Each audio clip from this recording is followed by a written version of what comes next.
ఇచ్చిన దేహం 9 నెలల యాగం అమ్మయే సృష్టికి మూలం అమ్మయే సృష్టికి మూలం ఓం మాతృదేవో భవ.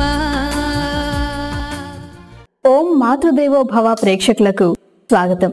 గర్భధారణ తర్వాత వచ్చే మార్పులు ప్రకృతి సహజం అయినప్పటికీ ఒక్కోసారి వద్దే వద్దనిపిస్తుంది. కానీ మమకారం దాన్ని జయించి మాతృత్వాన్నిస్తుంది. నేను తల్లిని కావాలి అని అనుకుంటే మన డాక్టర్ గారు ఏం చెప్తారో చూద్దాం. డాక్టర్ గారు, గర్భధారణ ఎలా జరుగుతుంది? ప్రతి నెల ఒక అండం పెరిగి విడుదలవుతుంది. ఈ విడుదల అయిన అండం 24 గంటలు సజీవంగా ఉంటుంది.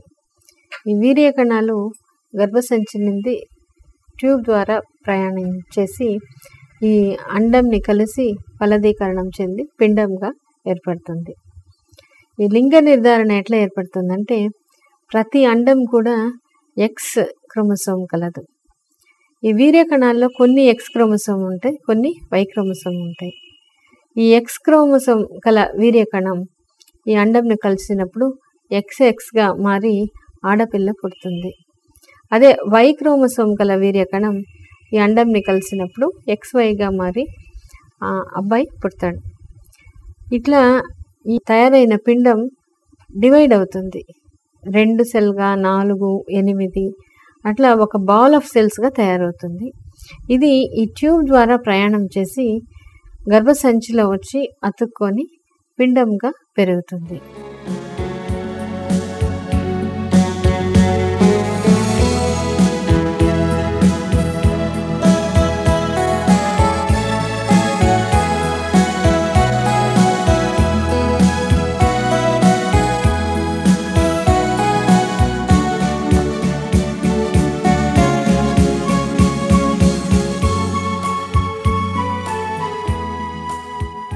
డాక్టర్ గారు, మామూలుగా నెల తప్పాక ఎన్ని రోజులకు డాక్టర్ని సంప్రదించాలి?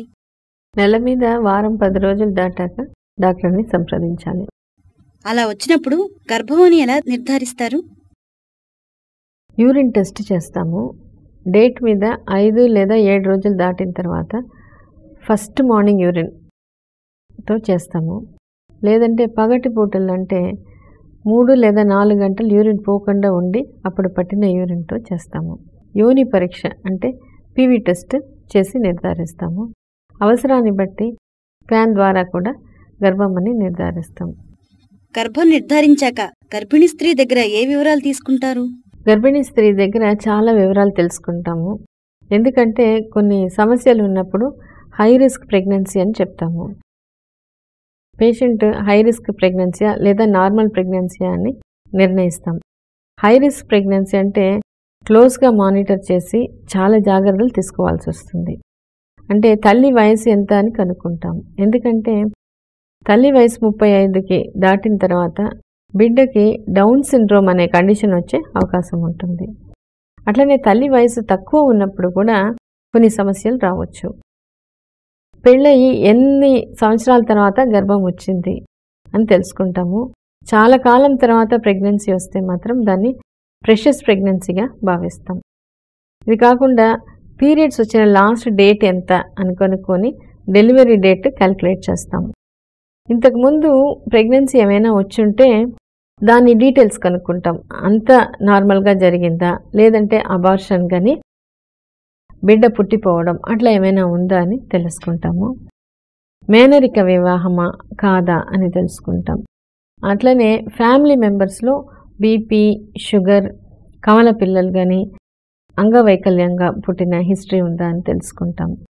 ఇది కాకుండా తల్లి ఏమైనా మందులు వాడుతుందా, బీపీ, షుగర్ లేదంటే థైరాయిడ్ ప్రాబ్లం ఫిట్స్ అటువంటి వాటికి మందులు ఏమైనా వాడితే దానికి తగిన జాగ్రత్తలు తీసుకుంటాం. గర్భిణీ స్త్రీ దగ్గర ఈ వివరాలన్నీ తెలుసుకున్న తర్వాత ఏం చేస్తారు? తర్వాత పేషెంట్ని ఎగ్జామిన్ చేస్తాము, వెయిట్ చూస్తాము. ఎందుకంటే ప్రెగ్నెన్సీల తర్వాత ఎంత వెయిట్ గెయిన్ ఉంది అని తెలుసుకోవచ్చు.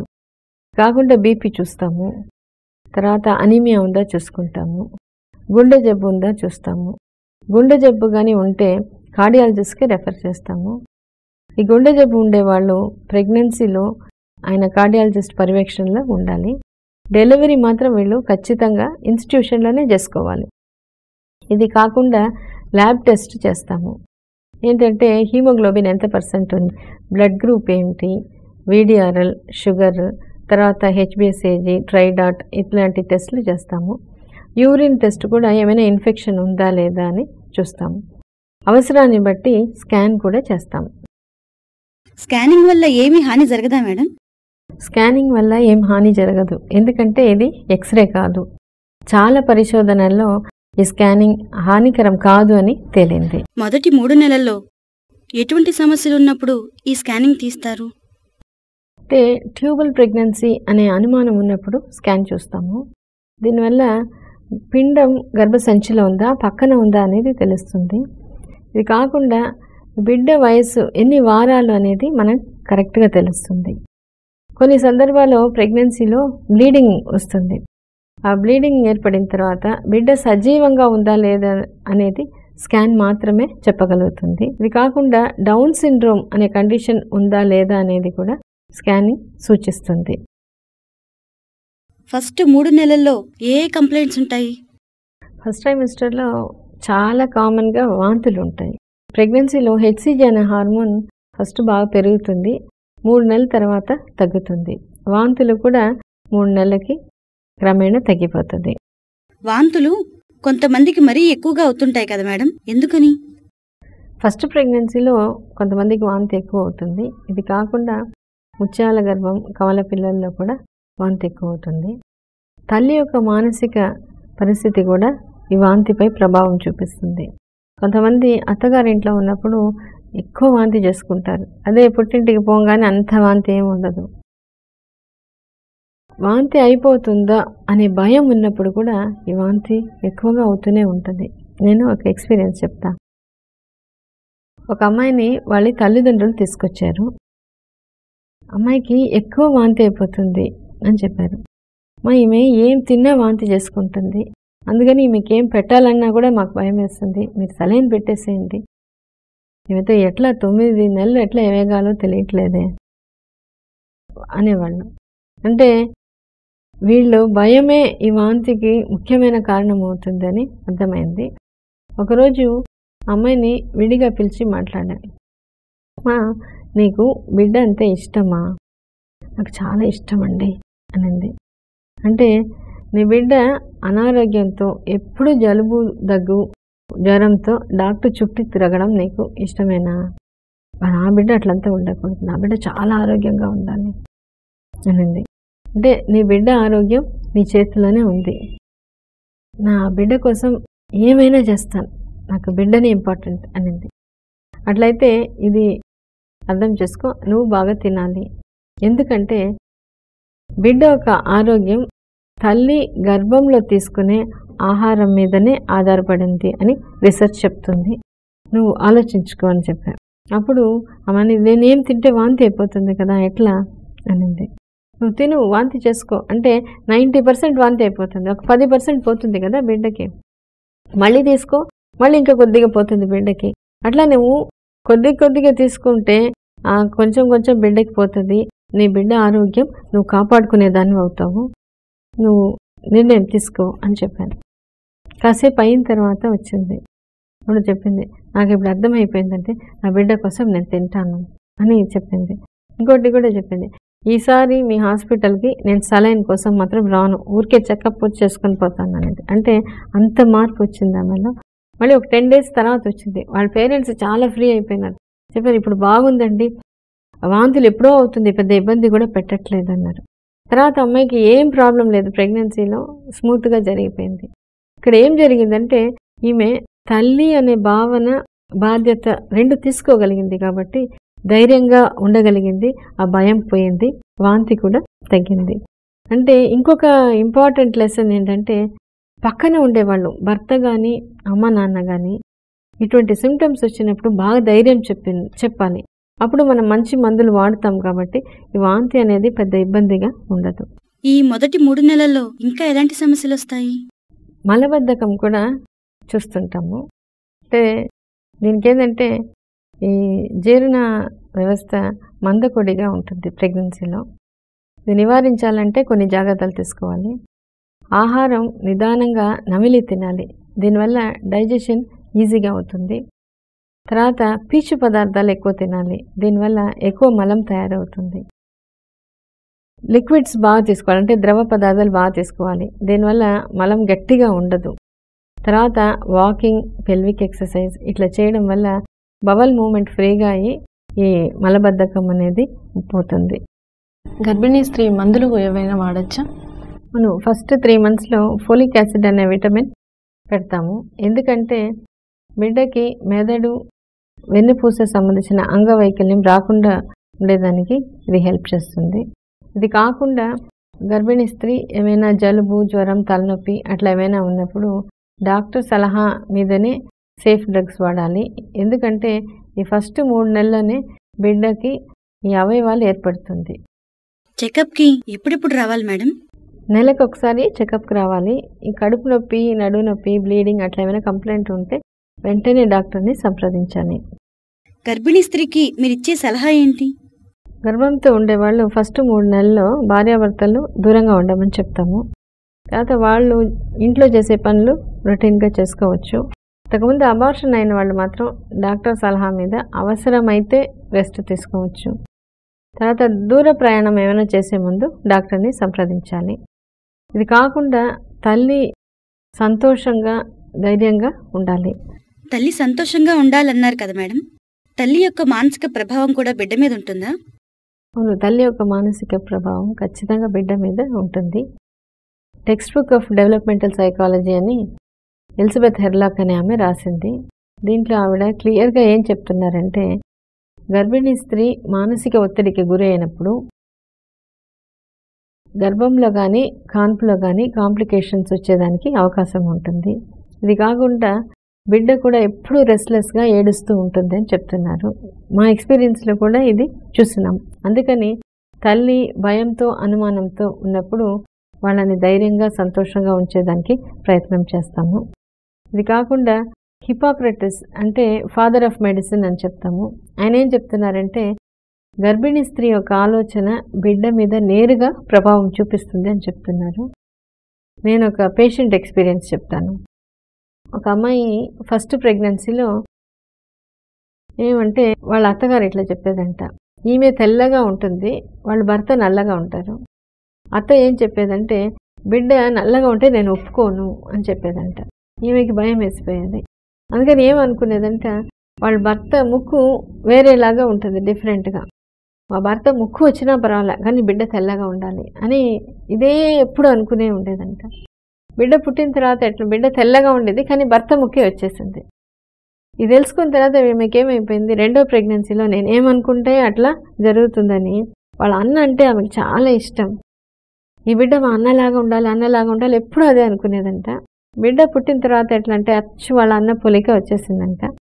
ఎవరైనా చూసేవాళ్ళు వాళ్ళు అన్న బిడ్డనా అన్న అడిగే అంత పెరిగే కొద్దీ అబ్జర్వ్ చేశారు. ఇంకోటి ఏంటంటే వాళ్ళ అన్న అలవాట్లు అట్లనే వచ్చేసింది ఆ బిడ్డలో.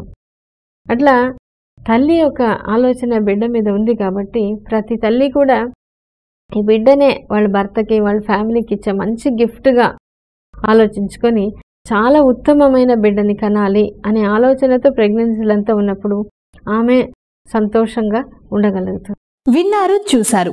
ఇక మీకు చక్కగా మాతృత్వం సిద్ధించినట్లే భావించండి. తాత్కాలిక ఇబ్బందుల్ని మాత్రం వద్దే వద్దు అనుకుంటున్నారా? మరి చూడండి వద్దే వద్దు అనే ఈ ఎపిసోడ్ని.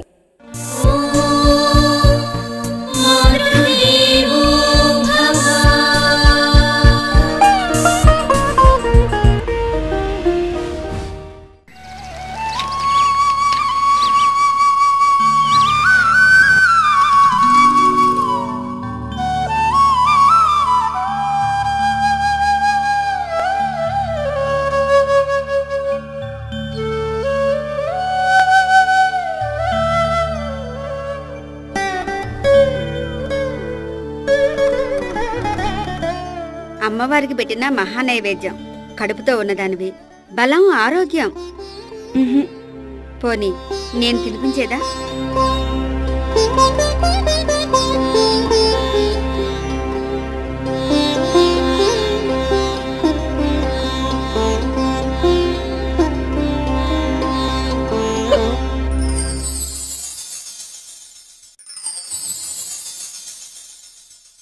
వద్దత్తయ్య, నేనేమి తినను, నాకేం వద్దు.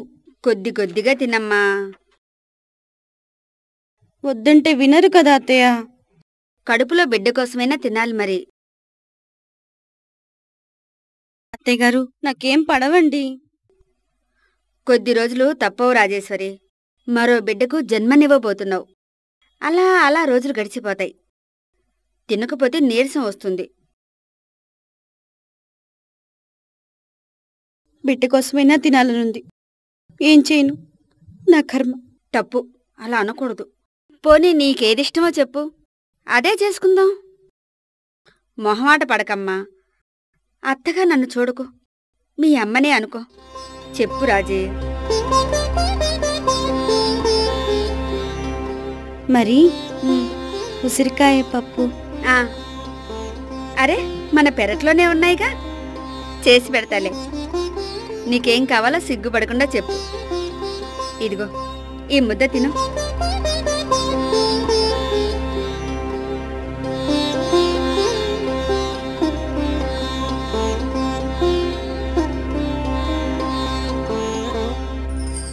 అమ్మా. నేను అమ్మనా? అత్తను కాను.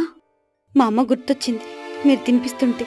పోనీ మీ అమ్మగారింటికి వెడతావా? మా అమ్మ ఇక్కడే ఉందిగా.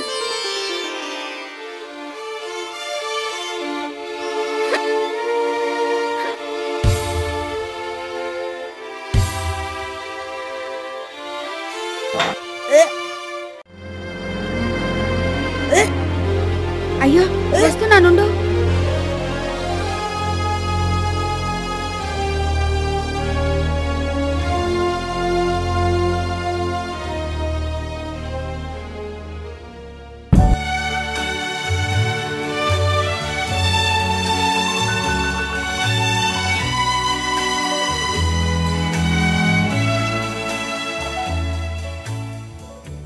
ముందు వాంతి అవుతుందనే భావన మనసులో నుంచో తీసేయాలి.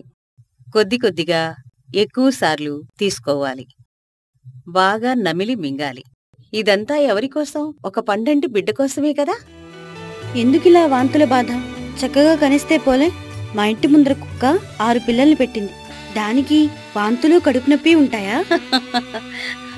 అది నీకు చెప్తుందా వాంతులు, కడుపు నొప్పి ఉందని?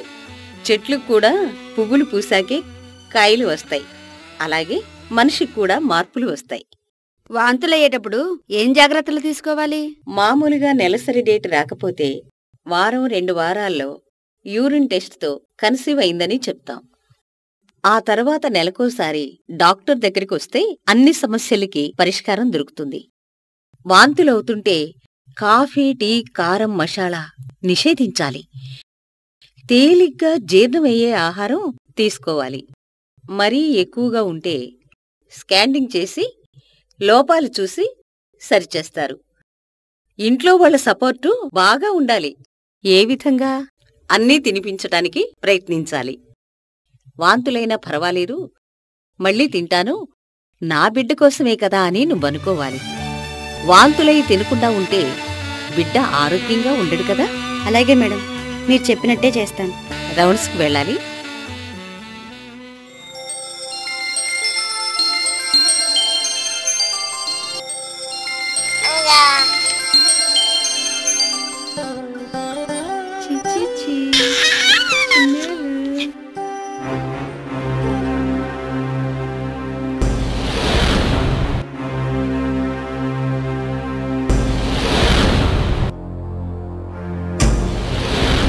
ఆడపిల్లని కన్నావు, నీ ముఖం కూడా చూపించు.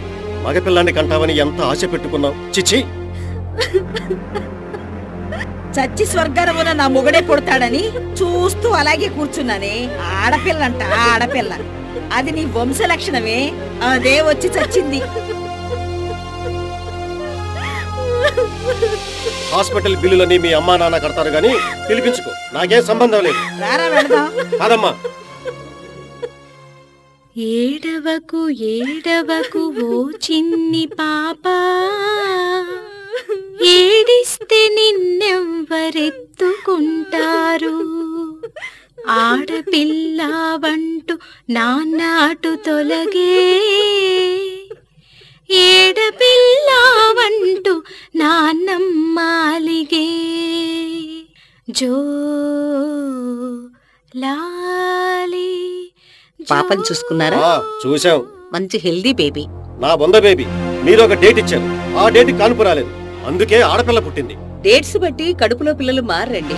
అయినా మేమేం దేవుళ్ళం కాదు, జ్యోతిష్యులం కాదు. 4-5 రోజులు అటు ఇటు జరుగుతుంది. ఏమైంది ఇప్పుడు?